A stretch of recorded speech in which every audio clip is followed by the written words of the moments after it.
Hello friends, আজকে তোমাদের দেখাবো ঘরোয়া পদ্ধতিতে আমরা কিভাবে ফ্রাইড রাইস বানিয়ে থাকি।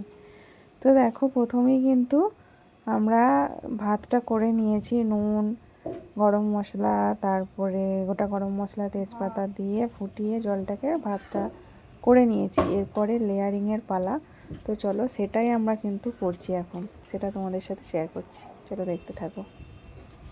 হাঁড়িতে প্রথমে ঘি দেওয়া হয়েছে। ঘি দেওয়ার পর ঘিটা গরম করে নিয়ে হাঁড়িটা বাইরে নিয়ে আসা হয়েছে। এবার উপরে ভাত দিয়ে দেওয়া হচ্ছে, যতটা মানে ভাতের পরিমাণ আছে সেই বুঝে লেয়ার দেওয়া হচ্ছে। এরপরে এখানে দেওয়া হচ্ছে তোমার গাজর কুচিয়ে ভাজা করা আছে, এটা সাদা তেলে।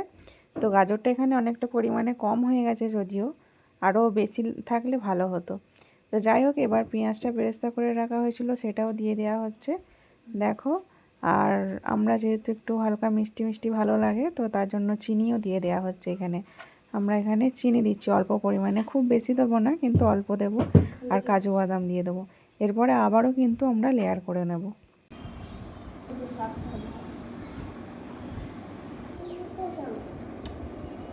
পেঁয়াজ বেরেস্তা দেওয়া হচ্ছে, এরকম করে করে লেয়ার করে নেওয়া হবে। ফাইনালি লুকটা দেখাচ্ছে তোমাদের।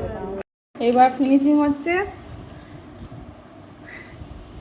বেরেস্তা হয়েছে, তারপরে ঘি দিয়েছে, এরপরে চিনি দিয়ে দিয়েছে, আর দিয়ে দাও।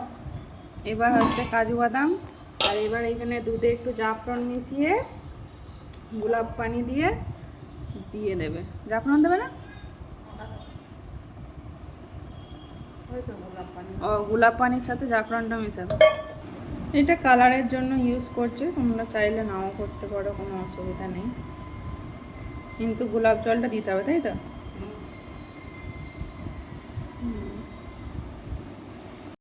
এবার ঢাকা দিয়ে দমে দিতে হবে, তাহলে আমাদের ফ্রাইড রাইস রেডি।